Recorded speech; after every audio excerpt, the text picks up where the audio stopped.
نحمدہ و نصلی علی رسولہ کریم اما بعد فاعوذ باللہ من الشیطان الرجیم بسم اللہ الرحمن الرحیم۔ السلام علیکم رحمۃ اللہ وبرکاتہ۔ معزز سامعین، مسلم وومن چینل کے توسط سے آج آپ کے حقوق اور فرائض کے بارے میں بات کی جائے گی۔ اس دنیا میں حقوق کی جنگ جاری ہے۔ ہر طبقہ فکر، ہر انسان، اس کا تعلق اس معاشرے میں کسی بھی مقام یا عہدے سے ہے، اپنے حقوق کی حصولی کے لیے سرگرداں ہے۔ اگر ملازم اپنا حق مانگ رہا ہے تو مالک بھی اپنا حق مانگتا ہے، اور شوہر بھی اگر حق کا مطالبہ کرتا ہے تو بیوی بھی حق کا مطالبہ کرتی ہے۔ غرض کے ہر جگہ حقوق کے مطالبے کی تنظیمیں بنائی جا رہی ہیں، لیکن سوچنے والی بات یہ ہے کہ فرائض کی ادائیگی کے لیے کوئی تنظیم وجود میں کیوں نہیں آئی؟ کیا صرف حقوق ہی ہیں؟ فرائض ختم ہو گئے ہیں اور صرف حقوق کی جنگ ہی لڑی جا رہی ہے؟ جبکہ اس کے برعکس اسلام حقوق سے پہلے فرائض کی ادائیگی پر زور دیتا ہے، چاہے وہ فرائض کسی بھی رشتے کے ہوں۔ مثلاً اگر ایک شوہر اپنا فرض ادا کرتا ہے تو بیوی کا حق از خود پورا ہو جاتا ہے۔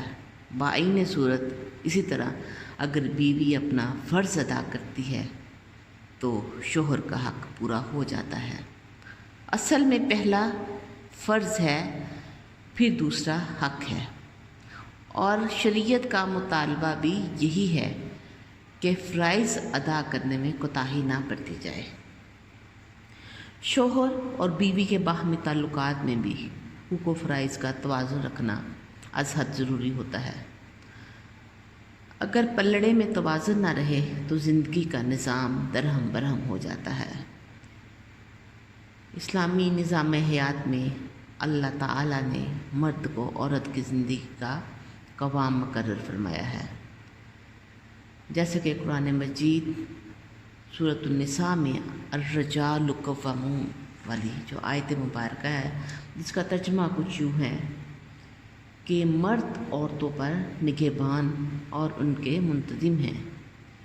یہ قوام کا جو مفہوم ہے وہ انتظام کرنے کے معنوں میں لیا جاتا ہے، یعنی کہ مرد عورتوں کے کاموں کے نگہبان ہیں اور ان کو منظم کرنے والے ہیں۔ آج آزادی نسواں، لبرلزم، برابری، ان حقوق کی جنگ لڑی جا رہی ہے۔ کیا مغرب، کیا مشرق، عورت اپنے فرائض کی ادائیگی کو بھلا کر صرف حقوق کے لیے جنگ لڑ رہی ہے، اور اسلامی اقدار کو بھلا کر بے پردہ ہو کر سڑکوں پر نعرہ زن ہو رہی ہے؟ تو کیا اس جنگ نے عورت کے وقار میں اضافہ کیا؟ کیا جن حقوق کا وہ مطالبہ کر رہی ہے اس کو وہ حقوق مل گئے؟ نہیں، بلکہ اس جنگ نے تو اسے زمانہ جاہلیت کی طرف دھکیل دیا ہے، اور جن حقوق کا وہ مطالبہ کر رہی ہے ان سے تو کہیں زیادہ ہم نے عورت کو گھر کی ملکہ اور زینت قرار دیا ہے، اور نبی کریم علیہ الصلوۃ والسلام نے اسے نازک آبکینے سے تشبیہ دی ہے۔ مگر افسوس، مسلمان عورت مغرب کی تلقین کرنے لگ گئی اور اسلامی اقدار، روایات سب بھول گئی۔ اہل مغرب کہتے ہیں کہ اسلام میں عورت مرد کی غلام ہے، اس کی باندی ہے، اس کا درجہ ہر حال میں مرد سے کم ہے۔ اسلام کا غور سے مطالعہ کرنے والے ذرا یہ بات سوچیں تو مغرب کے ان جھوٹے الزامات کا پول کھل جاتا ہے۔ اسلام مرد کو قوام ضرور قرار دیتا ہے، مگر درجات میں مرد اور عورت مساوی ہیں۔ اگر ایک کا حق ہے تو دوسرے کا فرض ہے، اور اگر دوسرے کا فرض ہے تو پہلے کا حق ہے۔ اگر مرد قوام ہیں تو یہ قوام انتظامی طور پر ہے، آقا اور کنیز والے رشتہ پر نہیں، یہ دوستی اور اداب کا رشتہ ہے، ناز اٹھانے والا رشتہ ہے۔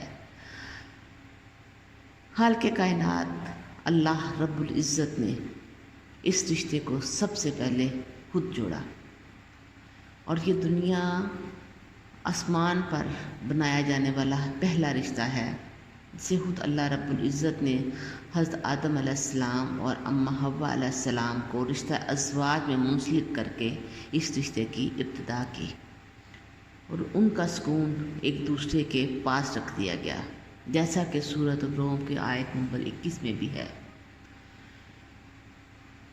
اور اسی کی نشانیوں میں سے ہے کہ اس نے تمہارے لیے تمہاری جنس کی بیویاں بنائی تاکہ تم کو ان کے پاس سکون آرام ملے۔ صحیح بخاری میں ہے کہ ایک مرتبہ نبی کریم صلی اللہ علیہ وآلہ وسلم نے حضرت عائشہ سے فرمایا کہ جب تم مجھ سے ناراض یا راضی ہوتی ہو تو دونوں طرح سے مجھے معلوم ہو جاتا ہے۔ حضرت عائشہ رضی اللہ عنہا بڑی حیران ہوئی اور پوچھا کہ یا رسول اللہ صلی اللہ علیہ وآلہ وسلم کہ آپ کو کس طرح علم ہو جاتا ہے؟ تو آپ صلی اللہ علیہ وآلہ وسلم نے فرمایا جب تم مجھ سے راضی ہوتی ہو تو رب محمد کے الفاظ ادا کرتی ہو، اور جب غصہ میں ہوتی ہو تو رب ابراہیم کے الفاظ سے قسم اٹھاتی ہو، اس وقت میرا نام نہیں لیتی۔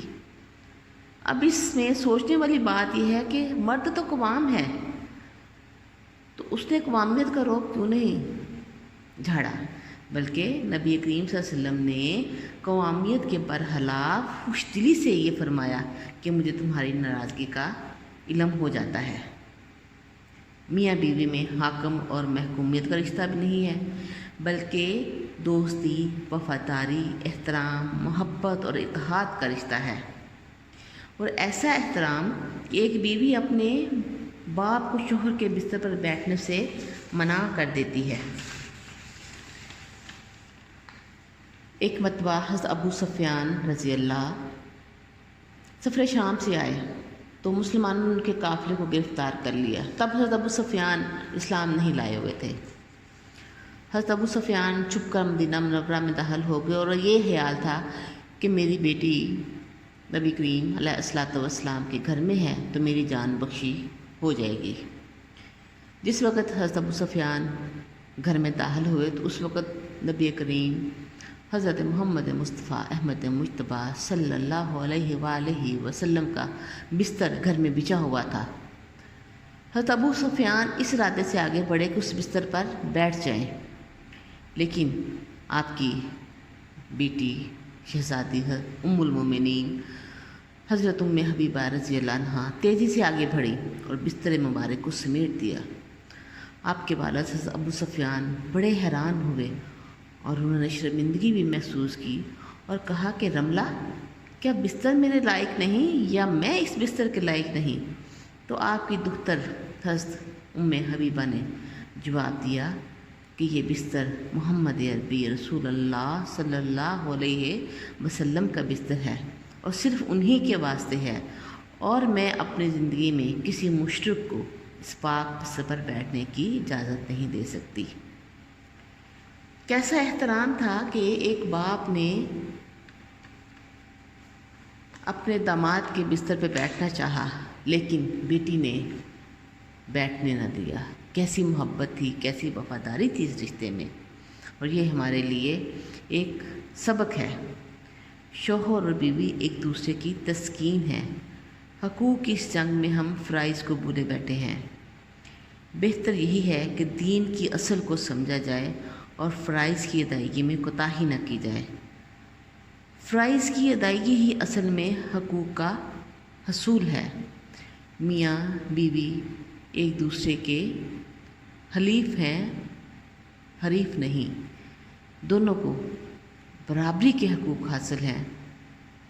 وآخر دعوانا ان الحمد للہ رب العالمین۔